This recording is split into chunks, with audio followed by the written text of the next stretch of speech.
கத்திக்கிட்டு இருந்தாங்கடா. இவன் தாண்டா பயங்கரமான திருடே. திராவிட முன்னேற்றம் என்பது திருடர்கள் முன்னேற்றம் தான். அது இதையே பேசி வண்டி விட்டுட்டாப்ல. நான் ஒண்ணு கேக்குறேன். தமிழ் தாத்தா ஊவே சாமிநாத ஐயர், நம்முடைய தாத்தா மறைமலை அடிகள், தனித்தமிழ் அடிகளாரின் ஆசான் சூரிய நாராயண சாஸ்திரி தன் பெயரை தமிழ் மொழி மீது இருந்த பற்றின் காரணமாக பரிதிமா கலைஞர் என்று மாற்றிக்கொண்ட பெருந்தகை இந்த புரட்சி பாவலன் என்று, இந்த மகாகவி பெரும்பாவலன் என்று எல்லோராலும் பாராட்டப்படுகிற நம் பாட்டன் பாரதி. தமிழ் இலக்கிய உலகில் தமிழ் தொய்வற்று விழுகிற போது புது ரத்தம் பாய்ச்சிய ஒரு பெரும்பாவலன் பாரதி.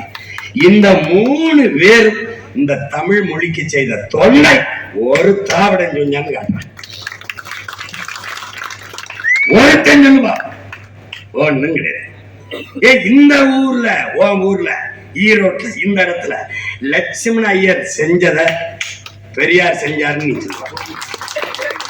பெரிய செல்வம் தான் நாட்டு அடிமைப்பட்டு கிடக்கும் போது, நில அடிமைப்பட்டு கிடக்கும் போது அதன் விடுதலைக்கு போராடிய பெருந்தகை லட்சுமண ஐயர் தன்னுடைய நிலத்தில், சொந்த நிலத்தில் பல ஏக்கரை தாழ்த்தப்பட்ட பிற்படுத்தப்பட்ட மக்கள் வீடு கட்டி குடியேறட்டும் என்று குடியிருக்க இடம் கொடுத்த பெருந்தகை அவன் இந்த நகரமன்ற தலைவராக இருக்கும் போதுதான் மனித கழிவை, மனிதனை அழுக எலிவை துடைக்கணுமா என்று அதுக்கு தடை விதித்த மகத்தான மனிதன்.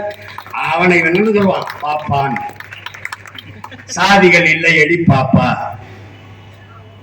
தாழ்ச்சி உயர்ச்சி சொல்லல் பாவம். சாதிகள் இல்லை எடி பாப்பா, அவன் பாப்பான், இவன் பாப்பான். இவன் சாதி பாப்பான், அவன் சாதியை பார்க்க மாட்டான், ஆனால் அவன் பாப்பான். அப்ப நம்ம என்ன சொல்ல வேண்டியது இருக்கு? பாரதி ஒரு பாப்பான். ஏன் பாப்பான்? அவன் மனித குலத்தில் எல்லோரையும் சமமாக பார்ப்பான், அதனால் அவன் பார்ப்பான். இந்த கேட்டுக்க என்னிலும் பெரிய அறிஞர்கள் இருக்காங்க. பெரியார் அவர்கள் யாரை பார்த்தாலும் என்ன சாதின்னு கேட்பார். சான்று எங்க ஐயா துரைமுருகனே, சான்று அம்மா வாசிகி, கம்யூனிஸ்ட் கட்சி இருக்க வாசிகி, என்ன சாதி? அதுல கொடுமை என்னன்னா டைரியில வேற குறிச்சு வச்சுக்கிறது, கல்வெட்டுல. ஆமா, இது சாதி ஒழிப்பு. முகமது சின்னாவுக்கு எழுதின கடிதத்துல ராமசாமி நாயக்கர் இருக்கு.